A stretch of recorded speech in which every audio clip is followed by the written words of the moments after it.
숙소 근처역에서 지하철 M13을 타고 샹젤리제에서 다시 M1 라인으로 환승한다. 환승 계단에서 내려다본 플랫폼 주변의 인파에 깜짝 놀랐다.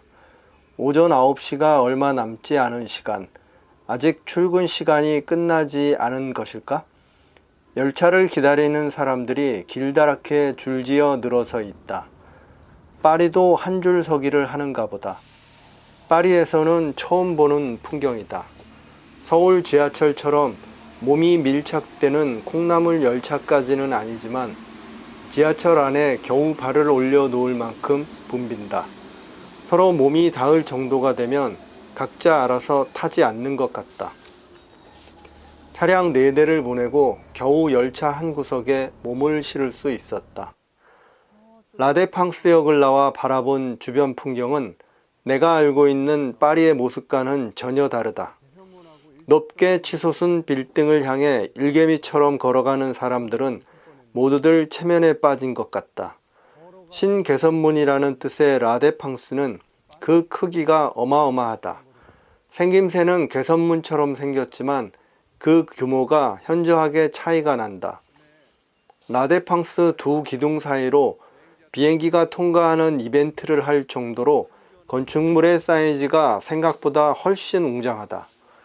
저 멀리 어렴풋이 개선문이 보인다. 상암동 디지털 미디어밸리나 판교 IT밸리처럼 벤처 회사가 많은 것 같은 신도시다. 웅장한 라데팡스 기둥을 배경으로 중국인 연주가들 20-30명이 연미복과 드레스를 입고 포토그래퍼 요청에 따라 다양한 포즈를 취하며 사진 촬영을 하고 있다. 라데팡스 분위기는 내가 알고 있는 파리의 모습하고는 전혀 다른 현대적이고 테크니컬한 느낌이다. 노란색 지하철 M1 라인은 라데팡스를 출발해서 중간에 샹젤리제를 지나 파리 오른편에 위치한 바스티유까지 관통하며 파리 동서를 오가는 핵심 노선이다. 바스티유역에 내리면 강변에 정박한 요트가 보인다. 저 배를 타고 바다로 나가는 것일까? 아니면 물 위에서 생활하는 보트 피플의 숙소일까? 배 간판 위에 아이들 물놀이용 작은 고무풀이 보여서 저곳에 지금 누가 살고 있는 걸까? 하는 생각이 잠깐 들었다. 지하철 출구를 나오니 로타리에 큰 탑이 하나 우뚝 서 있다. 바스티유를 상징하는 탑인 것 같아서 일단 사진을 찍어둔다. 이곳이 프랑스 혁명의 시작을 알리는 바스티유 감옥이 있었던 장소일까? 탑 꼭대기에 황금색으로 빛나는 조각상이 보인다. 파리 현지인 인스타그램에서 바스티유 지역의 핫스팟으로 유명한 맛집, 산업카페가 있다 하여 찾아 나선다. 산업카페 브런치 시작 시간은 오전 10시 30분.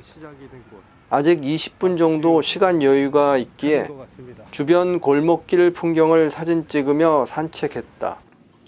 여행 중에 시간이 나면 현지 마트에 잠깐이라도 들린다. 이곳 사람들은 어떤 음식을 먹고 어떤 식사 재료를 구입하는지 관찰하는 게 재미있다. 배가 너무 고파서 10시 25분쯤에 산업카페로 들어간다. 몽주, 지브드의 브런치 세일브플레. 몽주, 브런치는 주말밖에 안 되는데요. 지금은 블랙퍼스트만 됩니다. 아, 이럴 수가. 인스타그램에서 사전 정보를 찾아봤는데 브런치가 주말 메뉴라는 것을 알지 못했다. 낭패다. 카페 메뉴판을 자세히 살펴보니 주말과 공휴일에만 브런치를 판매한다고 쓰여 있다. No problem. 괜찮다고 쿨한 척 이야기하고 안쪽 자리에 앉아 주변을 둘러본다.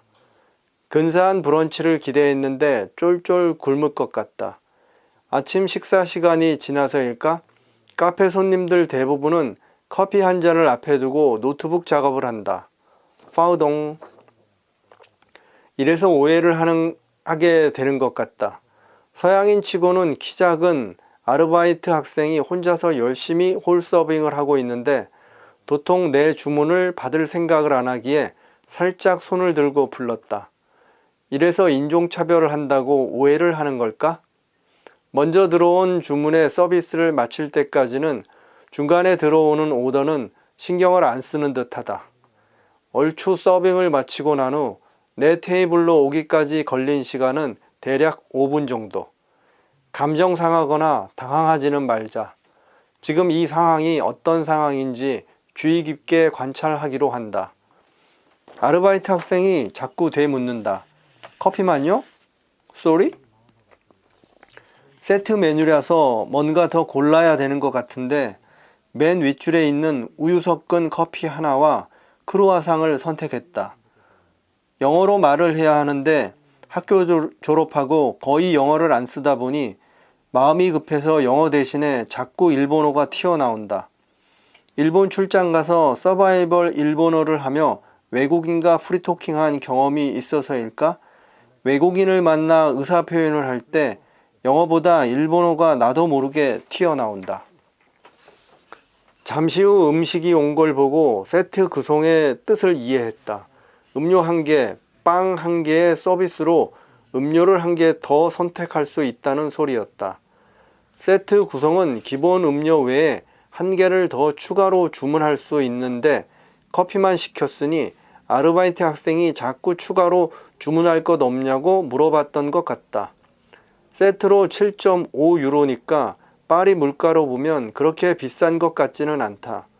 몽마르트 카페에서 8유로 내고 크루아상 1개와 카페 알롱제 1잔을 마셨으니까 가격은 비슷비슷한 것 같다. 싱싱한 오렌지 주스 1잔을 더 주는 게 세트 메뉴의 추가 서비스인 셈이다. 신선하고 건강해지는 느낌이 드는 오렌지 주스다. 크루아상과 커피를 마시며 편한 마음으로 카페 안을 본격적으로 관찰하기 시작한다. 재미있게도 파리의 화장실은 대부분 지하에 있는 것 같다. 산업카페 화장실 역시 지하로 내려가는 계단 아래에 있는 게 신기하다. 이전에 갔던 몽마르트 카페의 화장실도 아래층에 있었다. 혹시 파리는 세계대전 당시 방공대피소를 지하에 만들어 놓은 게 아닐까? 이제는 쓸모가 없어진 그 공간을 화장실로 사용하는 게 아닌지 상상을 해본다. 카페에 수명 정도의 손님이 앉아 있었지만 화장실을 이용하는 사람이 없다는 게 참 신기하다. 파리에서 화장실 찾기가 하늘의 별 따기인데 화장실이 있는 카페에서도 화장실을 자주 안 가는 듯하다. 이곳 파리 사람들의 방광의 크기가 궁금해졌다. 계산하고 나오는데 시크하게 짧게 인사하는 아르바이트생. 메시. 식당을 나와 다음 행선지를 찾기 위해 구글 맵을 돌리는데 처음 가게에 들어갔을 때 만났던 사장님을 식당 앞에서 다시 한번 마주친다. 멍주르, 멍주르, 즐거운 여행 되세요. 메르시. 역시 아르바이트 학생하고 오너는 손님을 대하는 태도가 다르다. 아르바이트 학생에게는 손님은 늘어나는 일거리이겠지만 오너에게는 자신의 비즈니스에 힘을 주는 서포터들 아니겠는가. 산업카페 오너는 스크린에서 툭 튀어나온 영화배우처럼 아름답다. 뭐지? 지금껏 길에서 본 파리 사람들 중에서 미모로서는 탑 클래스인 듯 싶다. 서양 사람이라 내 눈에는 전부 서양 영화배우로 보이는 걸까? 카페에서 일하는 사장님을 영상으로 찍기만 해도 분위기 좋은 한 편의 프랑스 영화가 될 것 같다. 베르사유 궁에서 툭 하고 튀어나온 듯한 엘레강스한 느낌의 오너인데 카페 이름은 왜 산업카페일까? 기억에 남는 카페다. 구글맵이 이상하게 파리 시청을 못 찾는다. 시청이라 표시된 곳을 가보면 그림이 전시된 갤러리 앞이다. 결국 파리 시청 찾기는 포기하고 주변을 돌아보던 중 우연히 인도 위에 세워진 비석이 눈에 들어온다. 살펴보니 한국전쟁 참전 기념비로 비석 위에 빵이 놓여 있는데 이건 어떤 의미인지 모르겠다. 걷다 보니 파리 여행 안내소가 크게 보인다. 이런 걸 보고 얻어 걸린다라고 표현하지 않을까? 여행 안내소가 있으면 그 옆이 파리 시청인 것 같다. 저 앞에 보이는 화려한 건물이 설마 파리 시청인가? 맞다. 시청 앞 광장에는 어린 시절 많이 불며 놀았던 비눗방울을 열심히 입으로 불어서 하늘 높이 날리는 비눗방울 아저씨가 있다. 아이들이 비눗방울을 잡으러 뛰어다니는 모습이 영화 속 한 장면 같다. 비눗 물방울을 파는 사람인지 거리에서 퍼포먼스를 하는 사람인지는 잘 모르겠다. 하늘로 올라가는 비눗방울이 중세풍 파리 시청과 잘 어울린다. 마치 중세시대의 축제 현장으로 시간여행을 온 듯 기분이 살짝 들뜬다. 알록달록 재미있는 파이프가 설치되어 있는 건물이 눈에 들어온다. 이곳이 이름만 들었던 뽕피두 센터다. 큰 관이 건물 외벽을 가득 채우고 있는 희한한 건물로 뮤지엄 패스가 있으면 이곳을 포함한 다양한 미술관을 무료로 들어갈 수 있지만 뮤지엄 패스 구입하는 돈도 아깝고 관광객 바글거리는 곳에서 시간을 보낼 생각도 없어서 패스를 구입하지 않았다. 슬슬 허기가 지는 것 같아서 점심 먹으러 오페라 쪽으로 왔다. 오페라 뒷 골목에 직장인들이 점심시간이라 쏟아져 나온다. 도깨비라고 써있는 한국 식당에 11시 30분쯤 청년 2명이 나와 가게 문을 연다.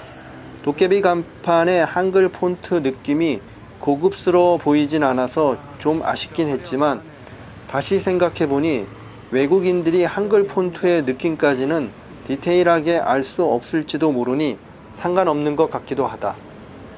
골목 깊숙한 곳에 있는 홋카이도 라멘집은 12시에 오픈이지만 이미 10분 전에 일본인으로 보이는 손님이 한 명 앉아 있다. 카운터를 지키는 일본인도 역시 파리 스타일대로 시크하다. 일본 현지처럼 살갑지 않으니 이걸 불친절하다 말할지도 모르겠다. 중국말도 간간히 하는 서빙 보는 아줌마는 살짝 혼혈 같은데 푸근한 인상이고 아프리카계 청년은 나에게 호의적인 눈빛을 보인다. 전체적으로 직원들은 파리의 시크함에 일본 스타일의 친절함을 20% 정도 가미한 느낌이다. 쇼유 라면을 시켰는데 국물 맛이 깊지는 않고 면은 인스턴트 라면처럼 꼬들꼬들하다. 한번 먹어보는 경험으로는 좋지만 맛집으로 오기에는 조금 부족한 느낌이다. 내 입맛이 오사카 라멘 입맛에 길들여져 있기에 그럴지도 모른다. 파리에서 쇼유 라멘을 먹을 수 있다는 것만으로 나름의 의미는 충분히 있다고 본다. 다만 어제 먹었던 베트남 국수의 깊은 맛하고는 느낌이 많이 다르다. 번화한 오페라에서 9유로에 식사를 했으니 그걸로 만족하자. 화장실이 있는지 한번 물어보자. 외국어 몇 마디 알게 되면 현지에서 줄구장창 사용하는 서바이벌 외국어는 화장실 물어보기다. 간단한 한 문장으로 현지인에게 내 의사를 전달하고 피드백 받는 게 너무 재미있다. 우송 레드 할래? 의미가 통했으니 흐뭇하다.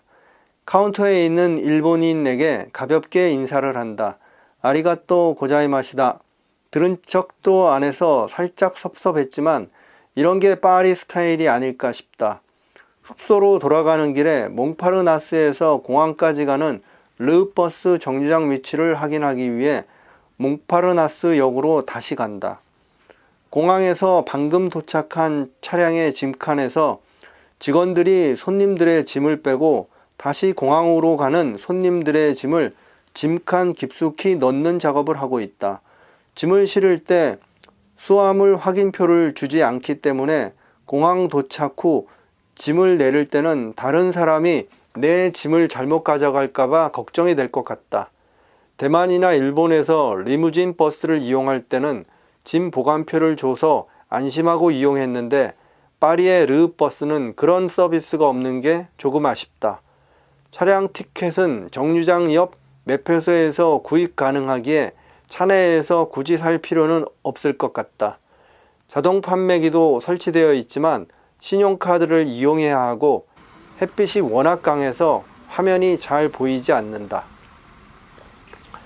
르버스 이용은 나비고 카드가 적용되지 않아서 교통비를 추가로 지출해야 한다. 귀국할 때는 첫날 시내 들어올 때 타고 왔던 RERB 국철을 다시 타고 공항으로 갈까 생각 중이다. 가급적 추가 비용 없이 나비고 카드를 끝까지 깔끔하게 활용할 수 있는 국철 RERB나 루시아 버스를 이용할 생각이다. 몽파르나스 역에 온 김에 어제 방문했던 몽파르나스 묘지에 다시 들려본다.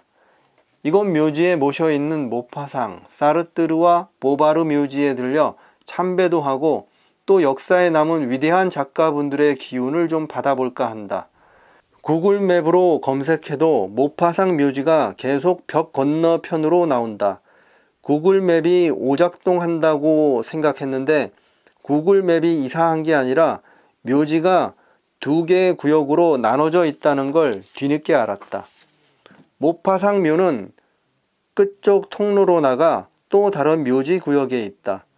모파상 묘지를 정확하게 찾지 못해서 주변을 계속 맴돌고 있는데 할머니 한 분이 근처 묘지에서 참배 중이시다.